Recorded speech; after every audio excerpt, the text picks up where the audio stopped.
Yes. start the show. Hello, party peoples, Internet City. How's everybody doing? It's not Friday night. It is Saturday night. It isn't. Yeah. Wow. It's straight. So we like discombobulated our recording schedule this weekend. I originally moved crossplay out of Saturday because I thought I was going to be at a party on like all Saturday afternoon. Turns out I misread the thing. It's on Sunday. And so it would have been fine to, just keep the captain's log and the review show at the same times. But I was like, well, if I have my Saturday open, like I'm not really doing anything, it would help a ton if I could just knock it all out on that day. And so here we are, Saturday night, and the moon is out. I'm gonna head on over to the Twist and Shout. Melissa, how are you? I'm doing fine. It's rare that this was like a day bookended by podcasts. Sometimes on Sundays we'll do 2 in a row. We'll do like a captain. We'll do a review show, and then we have like a movie we have to do a reaction to. Or we'll record a Patreon bonus episode or something. I know that it's weird to have review show in the morning and then captain's log that same night. We never record review show before captain's log, so we had nothing new to plug. We just told everybody about last week's episode again. Right, yeah. It was like, it was Batman week last week on the show. We don't know what we're it's always Batman week in your heart. Oh, yeah. Batman week in my heart is year. It's Batman year. Batman life in my heart. Good stuff. Well, welcome everyone to the Whatnauts Captain's Log number 182. My name is Kyle Springer, and of course, I am joined by Melissa Wilkinson. Melissa, correct. I think we got your storm when we recorded the other night, and you were like, it's storming, it's raining, all that stuff. I think we just got your storm last night because it was pouring rain and thunderstorming, and then today it snowed. So we have like an inch of snow here. Mm-hmm. So yeah, I stayed home from work on Friday because I thought it was going to snow, and it snowed like an inch in the morning, and then it melted, and I would have been fine. Yeah, but no, it happens. Chickened out, stayed home. Yeah. So what have you been up to? How's your week been? What's on your mind this week? First off, I want to say that the Doritos Locos Taco is 10 years old. I did not know it was sold. Doritos Locos Taco. Woo! Big 4th grader. Learning, what do you learn in 4th grade? Long division? Basic geometry? Not sure. That sounds right. Mm-hmm. I just ordered some Taco Bell for dinner. Taco. Yeah. Yeah, I didn't know until I went to their app and they're like, it's its birthday. Get one for $1 when you buy a meal. So I did. Wow. And I Googled because it feels. I think if you asked me specifically, hey, when did the Doritos Locos Taco came out? And I really thought about it. I think I would say late college, which is when it was for me. Yeah. But just to see the fact, 10 years old. Truly striking. God, I Googled it and I found an article. Me feel so old. Right. To both say the Doritos Locos Taco. Is it Loco or Locos? Doritos Locos Taco. It's 10 years old, but then to realize on top of that was late college for us. Right? It's 10 years ago. It is wild to have a novelty item last this long. Like, I'm kind of delighted that Taco Bell and Doritos have been shaking hands for a decade now. Like, yes, the people love it. Let's keep it in our stores. Live Moss indeed. So you truly, said we live Moss every day. In article on something? Yeah. This is tacobell.fandom.com/wiki/Doritos_Locos_Tacos. And this reads, This item was originally released in 2012 and has since remained a fan favorite. They cost like $1.50. IDK how much the Supreme is, but if you get Supreme, you're gross anyway. This article was originally some dude putting some stupid hentai shit, so that's all the information I have on this beautiful taco. Sorry. Tip: Doritos Locos Tacos are best paired with a Baja Blast. It is pretty yummy. Mmm.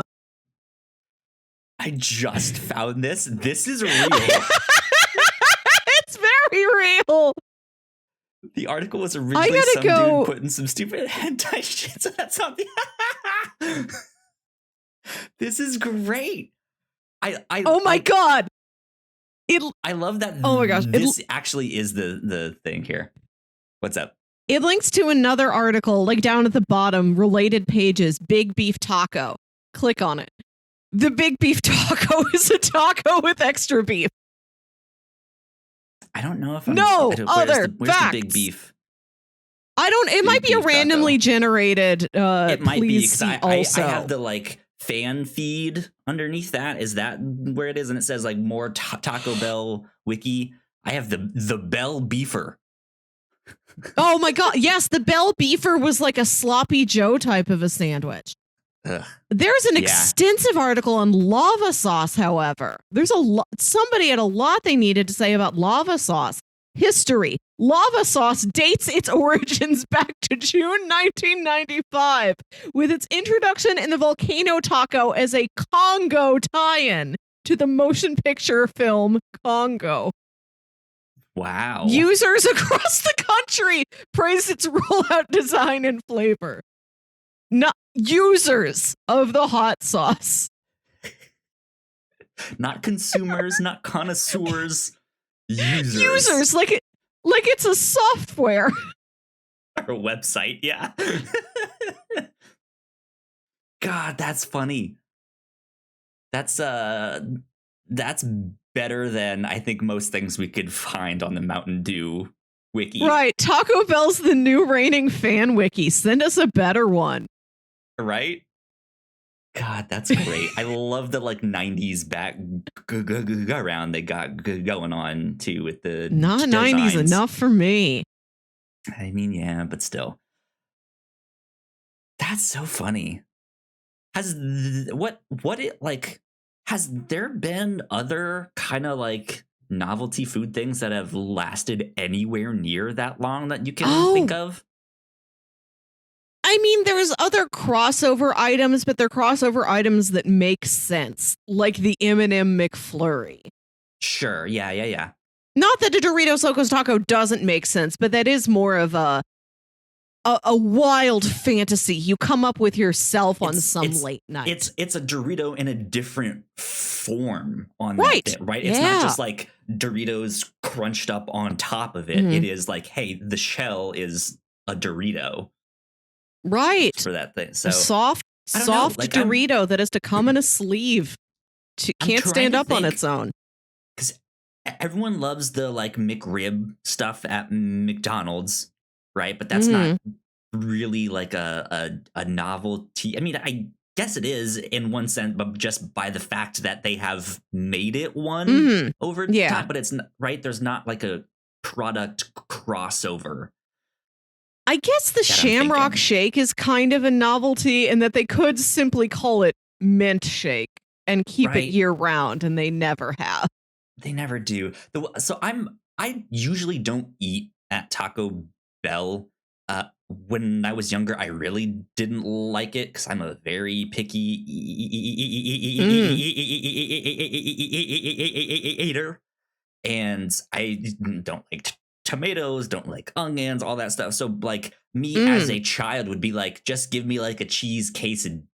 And at that point, like, why are you going to Taco Bell? Like all of that stuff. And then of course, you know, just having bad experiences of actually asking for just a cheese quesadilla and it still has everything on it. And just like, come on, y'all. Like, what the fuck? But the one thing that I did like from Taco Bell was, and I don't remember exactly what it was called because I only got it like 2 or 3 times and then they stopped it. It was the one with the like hot and spicy Doritos on the inside in Yes. the burrito Yeah. thing there. That one I liked. I liked that I one. think you can still get some sort of a burrito with some sort of a chip in it, but I don't know if the chip is spicy. Yeah, I did like that, but oh well. Oh well. Doritos Locos Tacos. Good on y'all. 10 years. Celebrate them. Here's to 10 more, you know? This has lasted longer than many marriages. It really has. Would you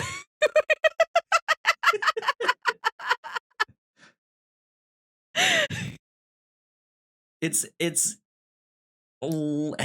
surprisingly enough, I think The Flash it's been around longer than The Flash has been delayed, which is The Flash is getting there.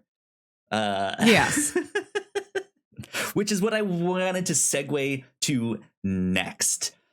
The Flash got delayed again. And Aquaman 2 got delayed as well. This is wild to me, Melissa. The Flash has been delayed like 5 or 6 times. So I guess originally, so according to Discussing Film on Twitter, the Flash has been moved 5 times from its original date, from March 23rd, 2018, up to March 16th, 2018, back to July 1st, 2022, back to June 3rd, 2022, then to November 4th, 2022, and now June 23rd, 2023. What I don't think this tweet fully captures, though, is that it has been in production so much longer than that. And I find it fascinating that this movie is, one, being made still, is on the verge of coming out, kind of, but like it's just one of those like weird things of it. It's been in production so long, and then it keeps getting delayed, but they've actually made it, but now it's getting delayed again because of the X, Y, and Z. I remember when they first announced this, they were like teasing it in like 2013. It is when they first 2013 is when they first started like kind of talking about this movie, or the version of the Flash that would be this movie. Because shortly after, in 2014, is when the Flash got started on CW, the Flash TV show, which was a spin-off of Arrow. That series has gone for 8 seasons, and they're still making it. And it's wild that they've gotten 8 whole seasons of that show, and they can't make a single movie. Look, to be clear, making all of these shows, all these movies, it is difficult. I understand that. I don't know all the ins and outs that go into making it, so I'm not trying to comment on that of like, I could make a movie, it's super easy, you just buy yourself a camera from Best Buy and you can get a little light from Home Depot and you're good. No. You're already wearing a hat, and that's the first step to being a director. Right. I have my Kevin Feige dad hat on, right? But it's so wild to me that is the story, that they have delayed this so much that there's been 8 seasons of a Flash TV show. They've crossed over with the TV show. They've had this Ezra, he went there. version, of the Flash in the TV show. This is wild. I don't get it. I don't understand it. But unfortunately, it got delayed into next summer. Melissa, how are you feeling that this movie got delayed? Because I know you were excited about this one. Was I? Yeah, you were.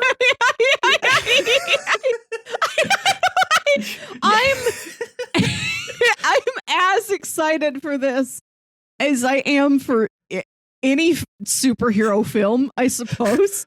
I was excited for the prospects. Don't you dare tell me how you feel about this. Let me tell you how you feel about this, okay?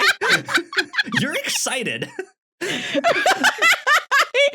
I was excited for the possibility of, because we read Flashpoint, and there's some very interesting things in Flashpoint, which I know that story in general is supposed to inspire and inform this movie.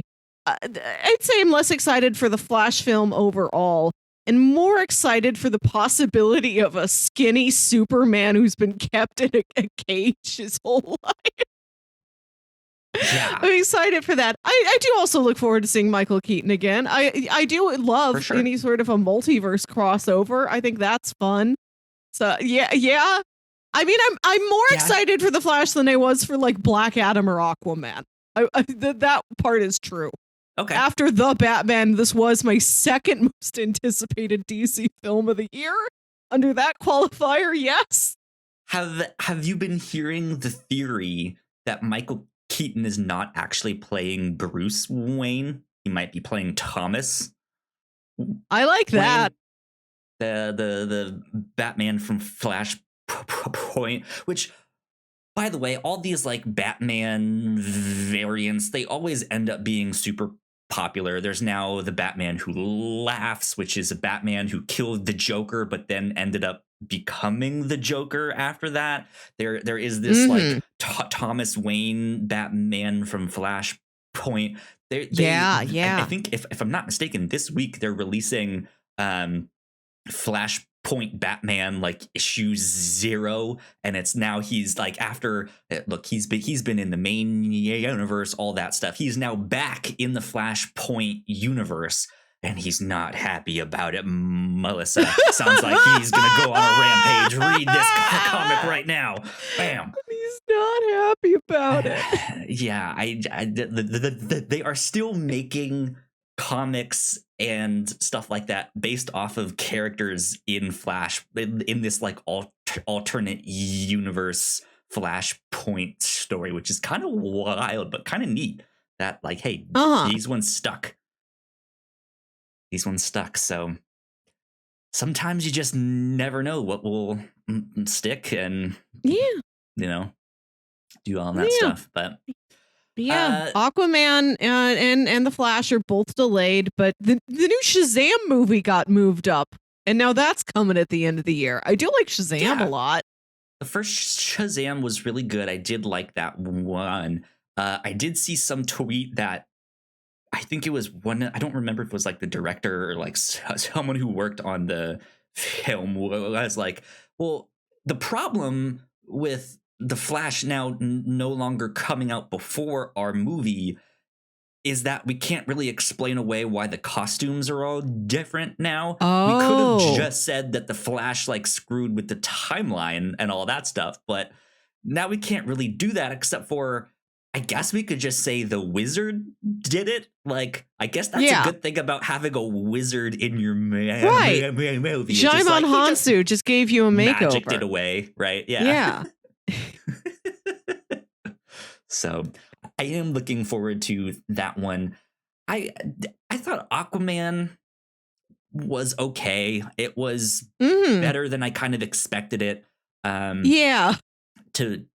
To be, I did like Black Manta and that whole story with him.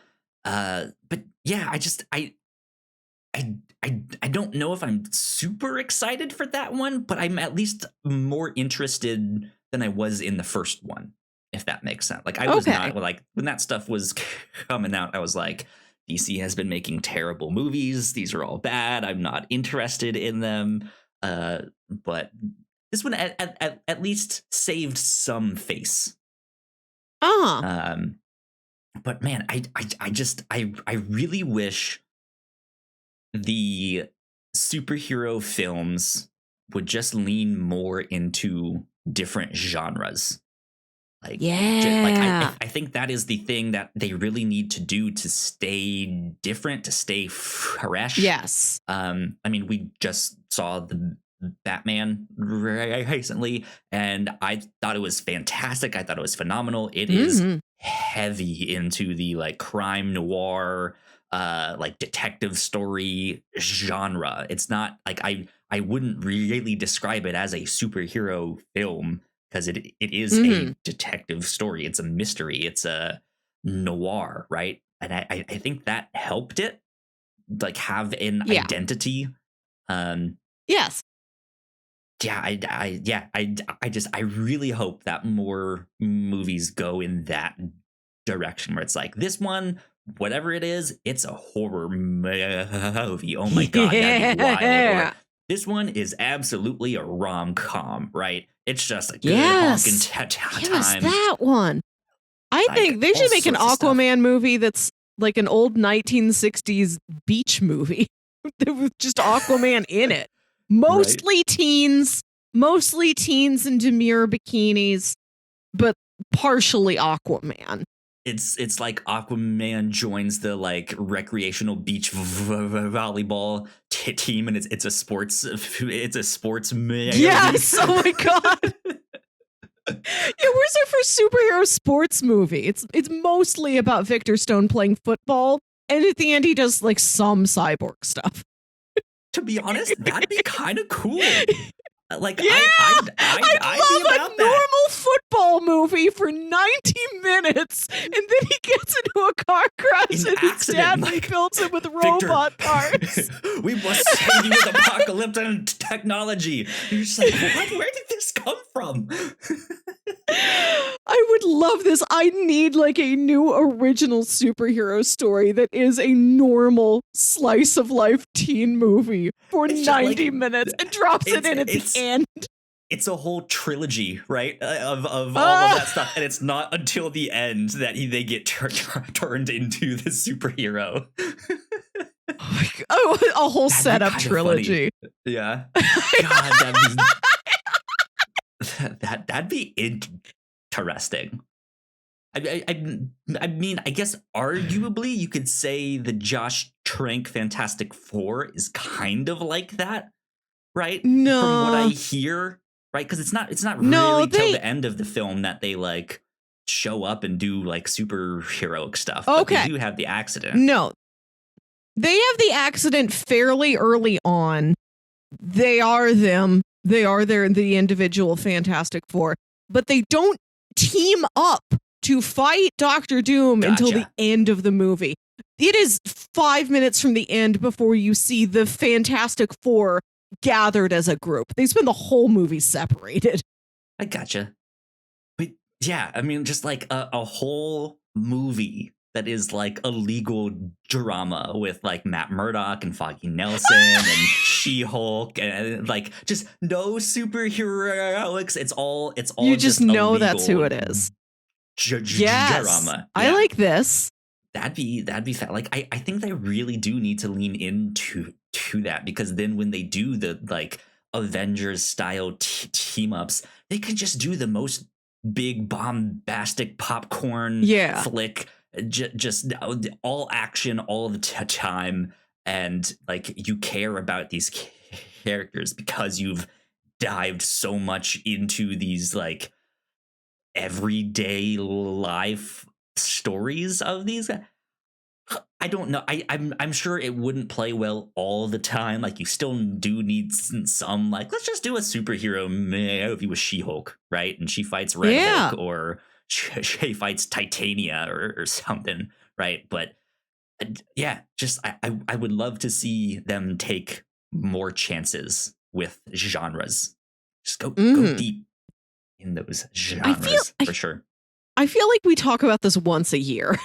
We have to, because they still don't do continue to. They still don't do it until they listen to me, right? Our podcast until we get our first superhero musical. Once a year, we'll gather, we'll reconvene, we'll imagine, we'll brainstorm. take this with a grain of salt because I don't remember who tweeted it out or how true it might be. I did see something on Twitter that said like fan footage of Paul Rudd on set looks like he's doing bits of a musical for Ant-Man and the Wasp Quantumania. So I don't know how true that is, but if there's a universe they go to that has them singing all the time, or maybe he's just in the lab with headphones on, right, and like doing some musical thing. I don't know. Who knows? But you never know, especially with a name like Quantumania. Right. Maybe Kang sings. I'd love that. Maybe, yeah, there's a Kang magician that was like, and you shall now sing. Aha. I think he needs a powerful villain number, like a Poor Unfortunate Souls or a Be Prepared. Yeah, I was about to say a Be Prepared. Be prepared. Give it to us. We're ready. I'll pay extra. Indeed. Well, let's take a quick break for housekeeping, and when we come back, we'll continue this train of long delayed movies or movies that took a long time to make. So we will be right back. We put a lot of hard work into the shows that we make, and yes, we make multiple different shows here at the Whatnauts, and we'd love it if you check them all out. You can find out more information on our website at thewhatnauts.com, as well as your favorite podcasting platform of choice. When you type in the Whatnauts, all of our shows will pop up right there. Just don't forget to give us a nice rating and review if you like the shows. If you want to support what we do here at The Whatnauts, patreon.com/The Whatnauts is the best place to do that. You can support us for as little as $1 a month. You can get all kinds of exclusive content at the $3 tier. You can also get a shout out and a thank you on all of our shows at the $5 tier. You can support us on Twitch by subscribing to our channel at twitch.tv/The Whatnauts, and we would love to have you all join us for our live streams and talk with us in the chat. And lastly, we have merch. If you'd like to grab yourself a shirt or a sweatshirt or a mug or something else, go to thewhatnauts.com/store to pick up some merch today. We are back. A big shout out to all of our Patreon supporters, especially those at the $5 tier. So thank you to Sam for supporting us so long. Thanks, Sam. I know we're usually live streaming these. We're not on this one because Twitch and OBS is being funky and not letting me do all of that stuff. So I gotta figure that stuff out. But thank you for supporting us nonetheless. Yeah. We appreciate it a lot. Sam, we miss your presence. We keep you in our hearts. Indeed. Cool things that we've been up to here at the Whatnauts. I can say what we've been up to on the review show. Melissa, you and I just recorded a whole podcast on the Black Swan. You gave me a thing of Oscar nominees, Oscar winners for this one here. Natalie Portman won Best Lead Actress. And this is one that I hadn't seen yet and had been meaning to get to for a long time. And I enjoyed it a lot. So go check out our review of Black Swan. Again, all the stuff from last week, Batman week, Batman year in my heart, Batman life. Good stuff there. We did a bunch of Riddler's Riddles here on the Captain's Log last week. You guys should go check that stuff out because that was a lot of fun. We did our spoiler cast for The Batman on the Reactor Core. And of course, we did Batman Court of Owls on the review show. So plenty of Batman stuff for you all. Also, on the Reactor Core, we did a trailer reaction for the brand new Obi-Wan Kenobi trailer. The teaser trailer for that show, which is coming out in a few months here. So it won't be long. End of May. Indeed, yeah. We got Moon Knight first. That's what's up next. So, yeah. I think that is about all the housekeeping for now. So let's get into this thing. So as I was thinking about The Flash, I was like, man, how like this movie has been delayed so much. What is the movie, or what are the movies that took the longest to make? All that. Yes. It's just like whether it was they were delayed or they had production issues or this or that. And I was looking some stuff up and I found two articles. One more recent from 4 months ago and then one from 2017. And then I also looked up, I have a Wikipedia article with a list of films with the longest production time. And they all give different answers. I don't think the like listicles that I found are like the definitive, like these are the longest ones of all time. It's just say, hey, these are like ones with really long times. And I kind of scoffed at a bunch of them because it was like, this one took 4 years to make. And I was like, that's right. kind of normal. Yeah. Like it's maybe a little slow, but that's about average. But yeah, they have ones on here from like they have The Fall from 2006. It says it took over 4 years to complete. Right? Wow. Beautiful film. You gotta put a lot of time into that. Yeah, there's another one called Samsara. Looks like a Bollywood film that shot in 25 different countries, took 5 years to finish. Like this stuff, like it makes like 5 years. That's a long time, sure. Yeah, but I don't know. Like that's not really what I was like from 2013 when they first started talking about The Flash. Here we are in 2022. It's 9 years, right? And it's still not out yet. Well, you remember our fiendish friend Artemis Fowl and how when we first picked up those books in like the year 2000, 2001, there's a little page in the back that says, did you solve the magic fairy puzzle? Right. If so, you could win a walk-on role in the upcoming Artemis Fowl movie. And then this movie was a development mystery for a long time. Eventually, Disney acquired the publisher, became a Disney project. They filmed it. It was delayed a couple times and then quietly put on Disney Plus in like May 2020 to the excitement of maybe only us. Right. And even then, we were both like, well, it's not a great movie, but it's like we had fun. Like we enjoyed this. We finally got to watch this. Yeah. Right. I will always the requirements for a movie. Exactly. It happened. And to me, that's the success story. Even if a movie gets out of development hell looking worse for the wear, it got out of hell. Yeah. Which the Wikipedia thing that I have here does not even mention that one. So I'm wondering if that's a case of like it wasn't truly in development until the one that they actually released got started, and and that one was like that took like 2 or 3 years to make. So I don't know. But Wikipedia has some interesting ones here.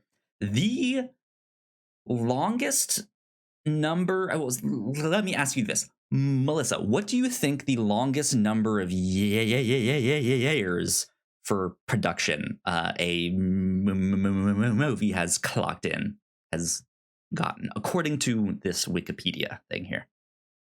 There's a movie I know of that has been in production for 40 years, but it's animated. So I don't know if the list you're looking at includes animated and live action.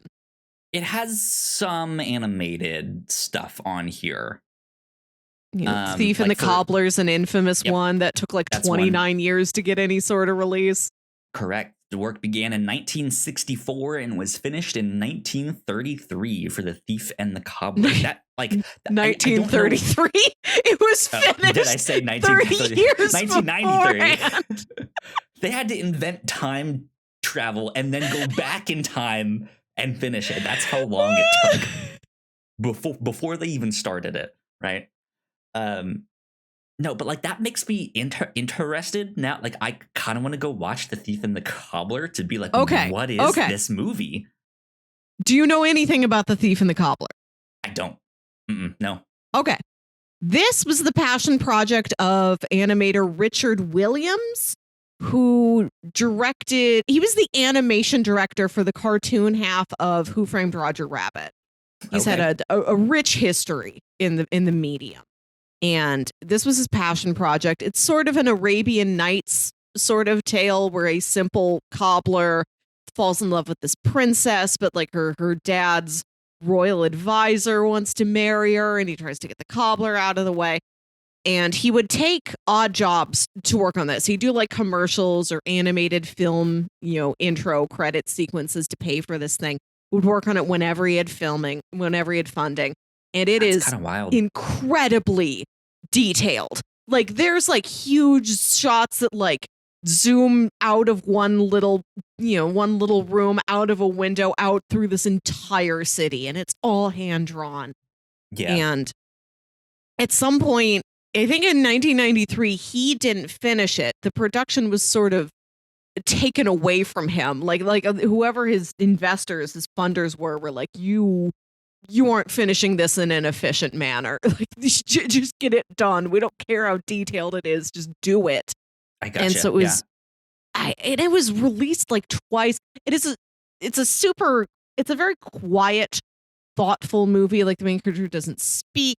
There's not a lot of dialogue in it. And there were versions that had like dialogue added to it, just dubbed over it, even when clearly that character's mouth isn't moving. They added songs. There was one version released as, I think, The Princess and the Cobbler, and one version released as Arabian Night with a K. The like two different studios got like direct-to-video releases of it. Yeah, the only night there ever has been Batman. He originated the term.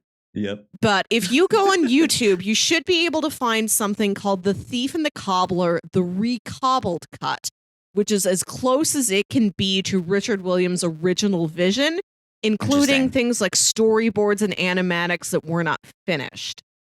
It's a stunning piece of work. It's not much of a story. It's not super consistent, but visually, an absolute feat. I wonder if sometime on the review show we could do like a week or two with a theme of let's watch unfinished things, like things that like truly never really got finished or released or stuff like that, or like stuff like that where they had to use the story words to finish it, or this or that. Like I think that'd be interesting to do something like that. But yes, that one, The Thief and the Cobbler, is at 29 years. Can I mention this 40-year film I was talking about? Yes, go for it. This is a video I learned about. This is a video from the YouTube channel Atrocity Guide, which is a channel that covers mysteries and sort of strange, bizarre stories. It'll pick one and then tell it to you in like a lot of detail. These are meaty, like, minimum 20-minute long, like good deep dive videos. And this channel put out a video called The Animators Who've Spent 40 Years on a Single Film. And it's these two Russian animators. They are a married couple. It's Yuri Norstein and Francesca Yarbusova.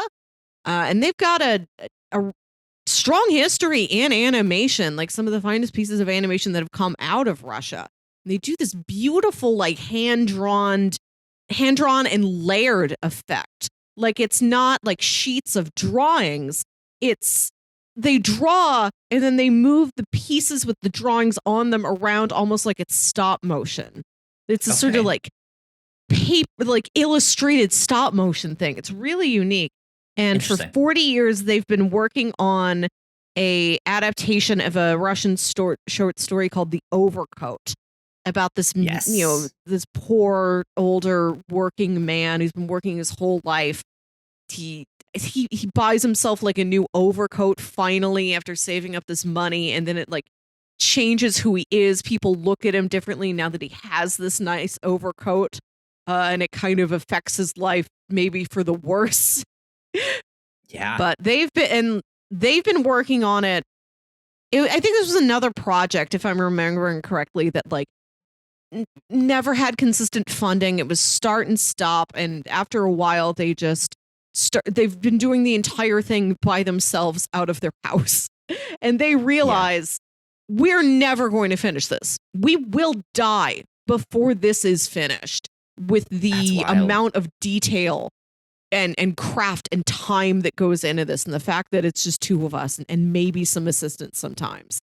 And it's this sort of sad but beautiful story of creation just for the sake of creation, knowing that you will be unable to create a complete, cohesive work. Yeah. That one, according to this Wikipedia thing, is currently at 41 years in production. Of course, the release date to be determined, so this could go on and on and on for quite a while. The Overcoat is currently in the number 2 spot for the longest production. Do you want to take a guess at the number of years for the number 1 spot? Okay. Is this a movie that is yet to be released? No, it came out in 2018. 2018, golly. Oh, is this Terry Gilliam's Don Quixote? I don't know how long that actually took, but I know it was up there. It is not. I don't know. I'm scrolling down this list here. I don't see Don Quixote on this list. That's the thing. I don't know how complete or extensive this list is. This is just here's a list on Wikipedia. But no, it is not. I don't know. Don I'll probably Quixote. know it once you say it. So this is a movie called The Other Side of the Wind. It is, I have the Wikipedia page for that one pulled up too. Yeah. This is a film directed, co-written, and co-produced, and co-edited by Orson Welles. It was released in 2018 after more than 40 years in development. Wikipedia lists it at 48 years in development. God, and so apparently shooting began in 1970. This was intended to be Orson Welles' comeback to Hollywood. And I guess just on again, off again. They've been shooting it. They've been making this. There's a film within a film in this movie. They apparently, I think it got released on Netflix. Yeah, it's distributed by Netflix. So I assume it's still on there, but that makes me so interested to go watch this and go check it out. Especially after, I think, because last year I did that double feature of Citizen Kane and Mank, and they were both phenomenal. But yeah, like that, like knowing how much I liked both of those, and then to be like, this took 48 years to make. What the fuck? Like, I kind of want to go watch this now. And if I remember correctly, it's a story where like footage was lost and he died before the thing like was done being edited, and it took a long time to like get all of his footage back together again and edit it into what people believed he would have wanted. I don't know for sure.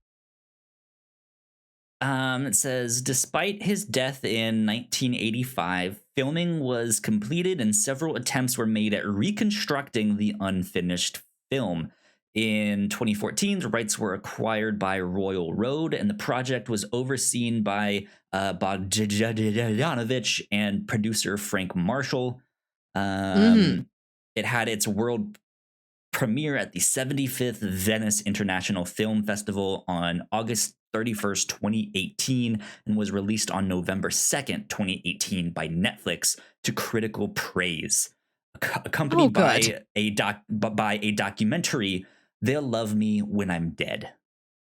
Ooh. This would be an interesting review show.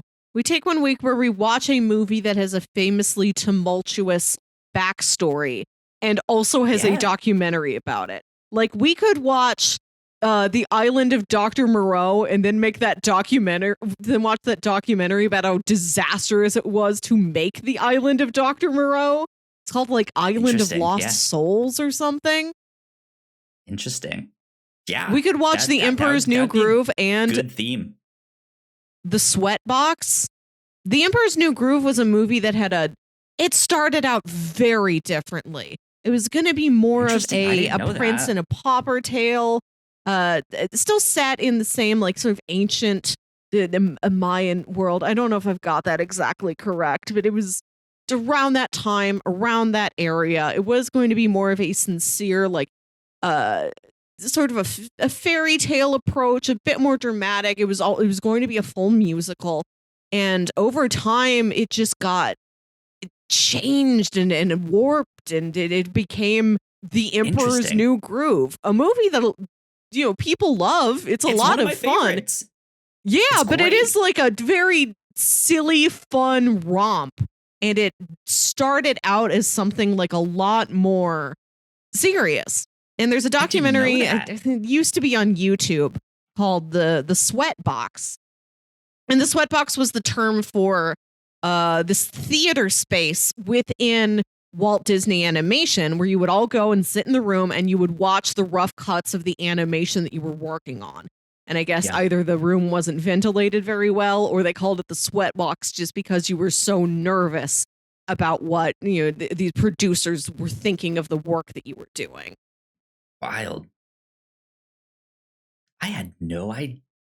Yeah. I don't think I've ever heard that. Interesting. Because that's like that and a Goofy movie are my two favorite Disney movies.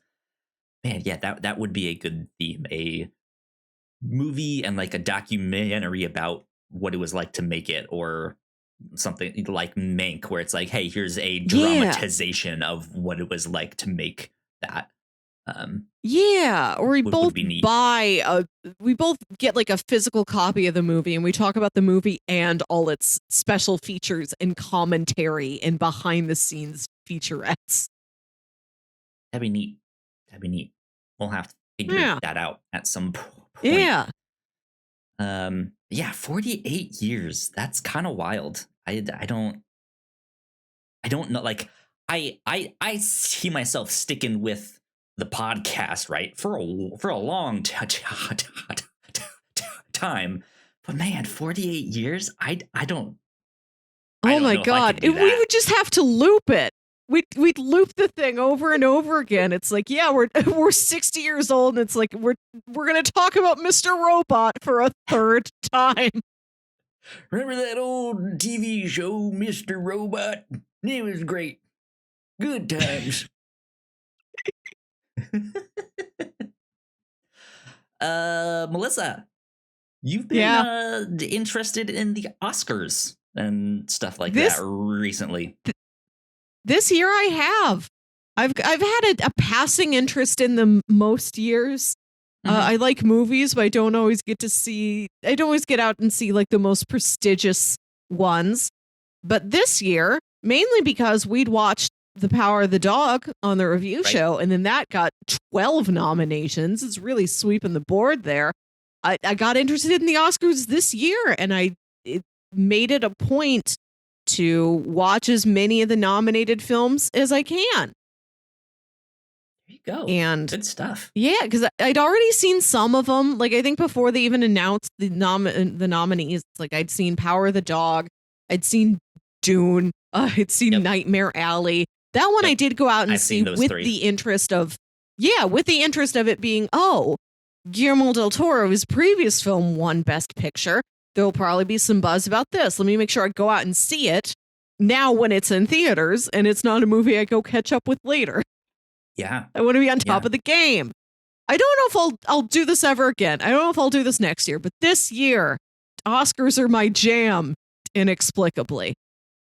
Interesting. So, Right now, I've seen 6 out of the 10 Best Picture nominees. Okay. Yeah, I've now seen, I watched Coda today.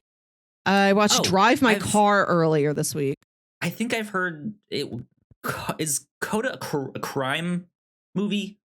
No. No. What am I thinking not remotely. I don't know what you're thinking of. Coda, look it up. it's an acronym. It stands for Child of Deaf Adults, and it is about this teenage girl Not what I was thinking. who is the only person in her family who can hear. Her parents and her older brother are all deaf. They have a small family fishing boat together. And it's about her realizing that she really loves to sing. And she's always been uncertain about it because there's nobody around her who can hear her sing to tell her if she's good at it or not. But she joins the school choir, and then the choir teacher says, you could be really good. You could get into the Berklee School of Music if you'll train with me. I could get you ready for an audition. And it's about the conflict between her wanting to go off to music school and the fact that her family needs her there to be the one person in the family who can hear and speak and communicate with the outside world. Yeah. I watched it today with my folks. It's more fun than it sounds. I was hesitant to watch it at first. I think just because the poster's mostly in blue tones and that made me think it would be sad. And it's touching, but it's not sad. It's actually a pretty good time. Okay. Fair enough. Check out Coda. That was nominated for Best Picture, and the dad was nominated for Best Supporting Actor. And it's a great performance. It's really funny. That's exciting. I've seen that. I mentioned Don't Look Up, Nightmare Alley, Power of the Dog. I watched Steven Spielberg's West Side Story earlier this week. Okay. Beautiful. I mean, it's West Side Story. It is what you remember, just with a couple touch-ups and reinventions from screenwriter Tony Kushner, I want to say his name is, guy who wrote Angels in America, which I love. Beautiful. Just shot so well. Lovely cast, costumed beautifully. A visual treat, a visual and audio treat. Enjoy yourself, a West Side Story. And I watched Drive My Car. Have you heard of this movie? I have not, no. Okay. This is a movie from Japan, I believe, and it's nominated for Best Picture and for Best International Picture and for Best Director. This is 3 hours long, and it's got bring back intermissions. Bring them back, please. I'm all the way down for long movies, but let's bring those intermissions back. Right. This is a movie with a weird structure to it. It has like a 40-minute prologue, and the credits start 40 minutes into the movie, Kyle. Interesting. The movie starts with that, though, right? This like long, drawn out. Did you ever see the on Netflix, or the OA? I'm not sure how to pronounce it. They do something similar where, like, instead of the title card, like up at the front of the show, it gives you that like 2-minute stinger as the like starring this. Like they hold all of that until the end, and it ends with like the title card, and it's just like, that's nice. That was kind of cool.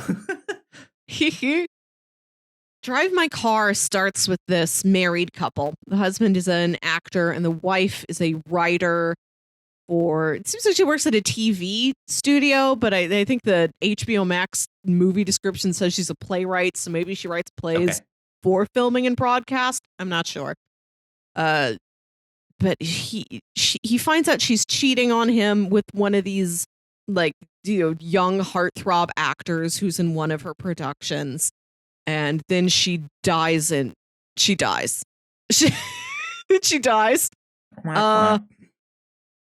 And one of the last things she left him with is that her husband was preparing to play the lead role in Anton Chekhov's play Uncle Vanya. So she left him with a tape of her reading all the other lines with a pause in between so that he could practice his lines against this recording of her. And he would drive around town and while and listen to this and practice all his lines in the car. Mhm. The opening credits 2 years later, he is going to a theater festival where he's going to direct a production of Uncle Vanya. And he gets to this town for this festival, and the festival organizers say, we had an incident several years ago where another artist in residence, like yourself, got into a car accident and hit somebody. So now we have a rule that all our artists in residence will be provided a driver. You won't be allowed to drive yourself. So that's where the title comes in, Drive My Car. Okay. It's about him bonding with this young lady who is his chauffeur, driving his car around, listening to his tape of his deceased wife reading half the dialogue for Uncle Vanya with awkward pauses in between. What a weird and strange like idea for a movie, right? That's someone was just like, that's what I want to make. Yeah. Interesting. That's so cool. I think it's based off a Murakami book. I think it's also nominated for Best Adapted Screenplay. But a lot of the movie is spent on the play he's producing. And this production of Uncle Vanya, which I read in college, I forget what it's about. It's a Chekhov play. It's like sad, struggling Russian people, but they're a family, and they find ways to have happiness and whimsy sometimes.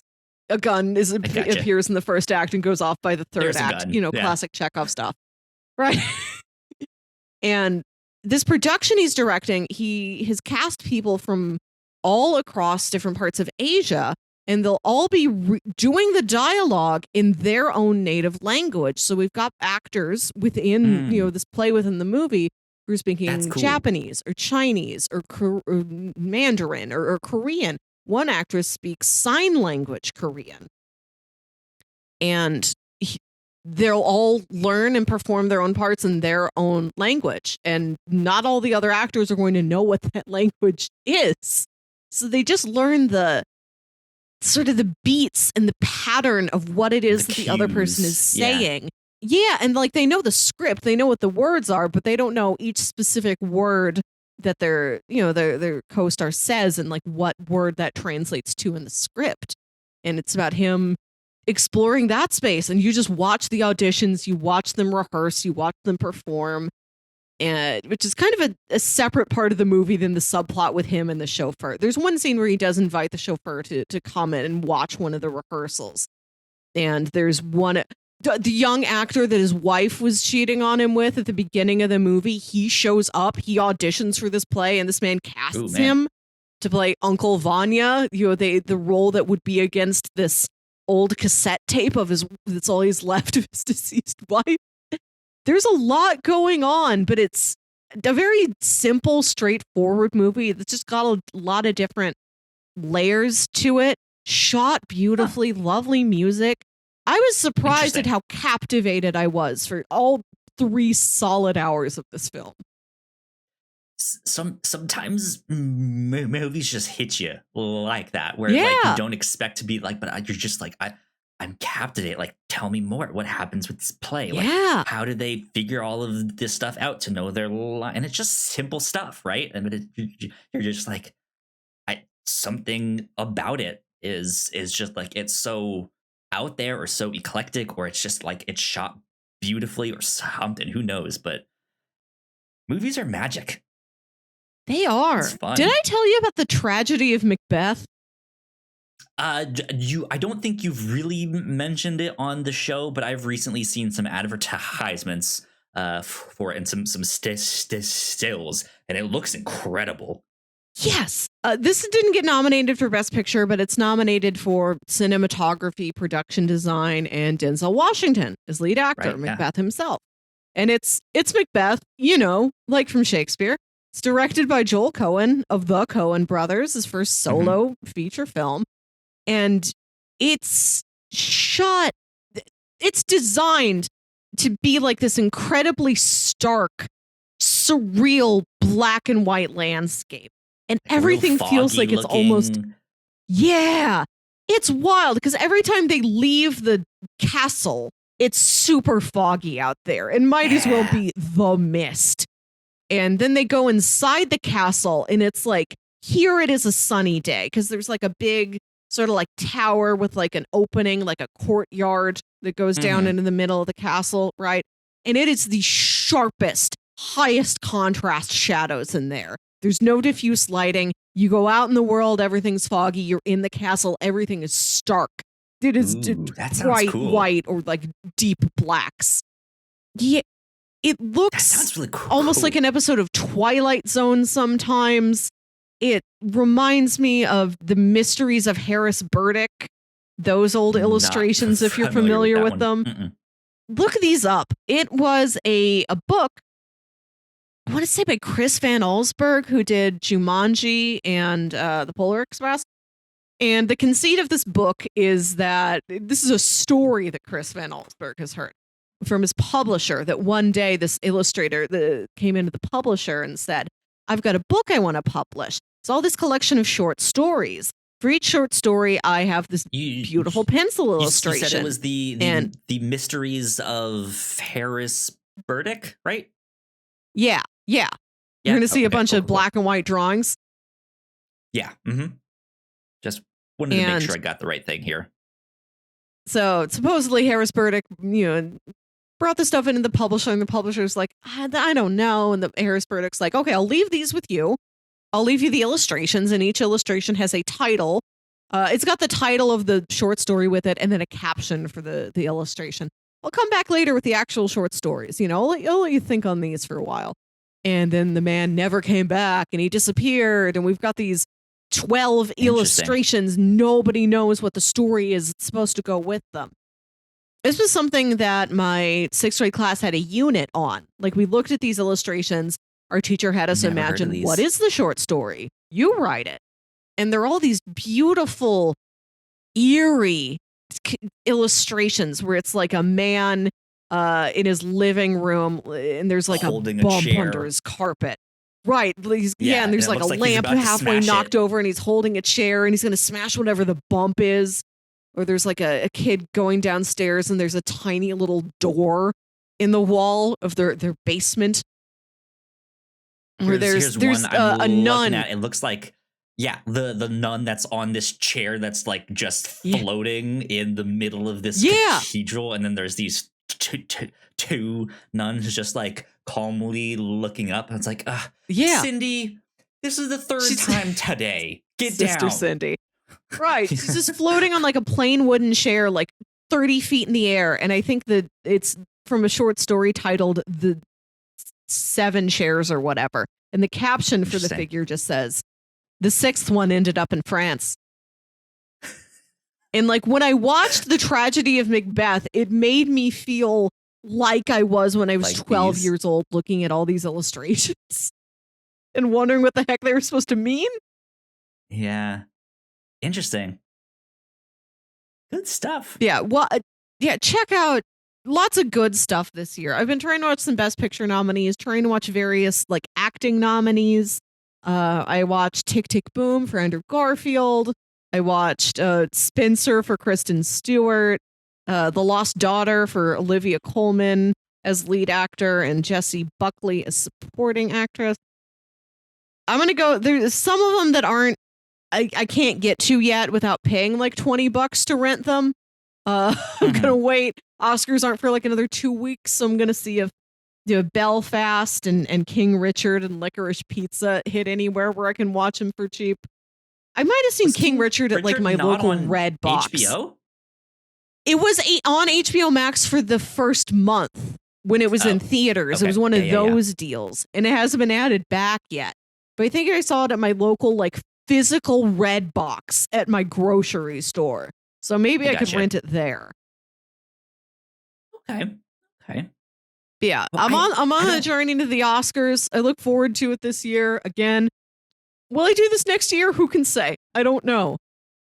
Maybe this is the true power of the dog. It's to get me interested in the Oscars for the year it's happening. Maybe it gets you into this thing where like every year you like do a deep dive on a different category. Like this year, I'm going to watch all of the like Oscar nominees for best makeup, right? And That'd be Those fun. are just the ones you just know you one watch, right? category very well. Yeah. I think Yeah. right now the only categories where I've seen everything are cinematography and production design. Because I think those categories are the same nominees, and it's where is it? Dune, Nightmare Alley, The Power of the Dog, Macbeth, and West Side Story. All beautiful. I gotcha.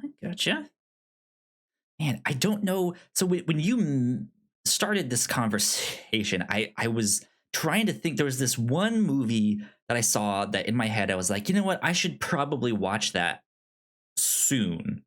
When you mentioned Coda, but it's not. I just I don't know what this crime movie is you're thinking of. I have no idea either. I just like. Is it Kimmy? No, it's not that one. Because I know that's the HBO Max one where she witnesses the crime. Yeah, it's not that one. It had this like yellow and blue poster. It looked like there was some like ripped paper designs on it. It was a one word. I don't know, but that's when you said the word. I was just like, oh, it's that one, and then you were like, no, not at all. Wow, what is this? There's another one. Let's see here. You're gonna have to tell me whenever you figure out what that movie is. Another movie that I've wanted to watch recently is this Nicolas Cage movie, Pig. Yeah, have you? I've heard good things about Pig. I haven't seen it yet. I've seen some other recent Cage oddities, like Color Out of Space and Mandy and Willy's Wonderland, but I've not yet gotten to Pig.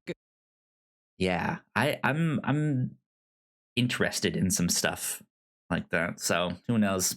But we brought this up a couple weeks ago. A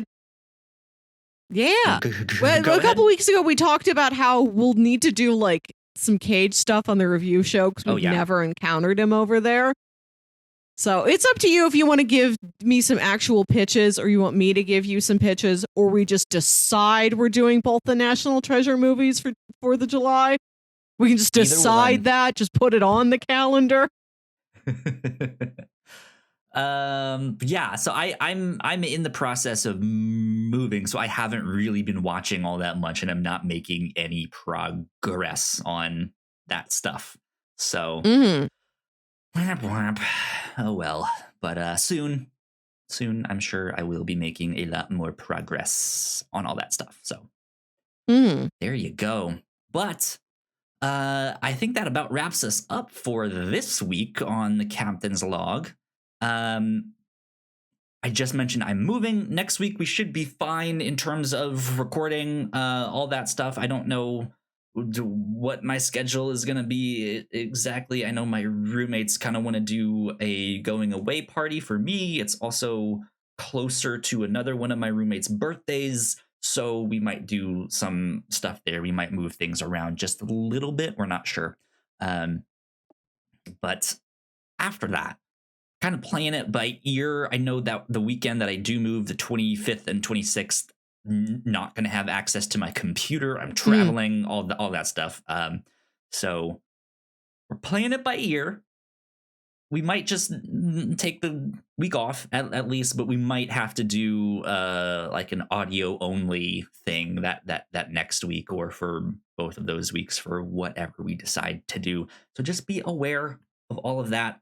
But that is about it for now for this week. So Melissa, where can the people find you on the internet? You can find me on Twitter and Instagram at Wilkywit. That's WILKYWIT.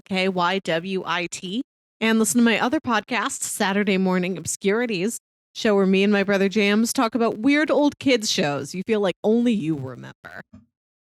Yeah.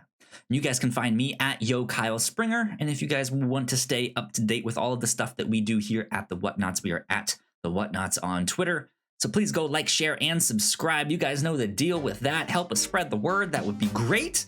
And we will see you all next time. Bye. Bye.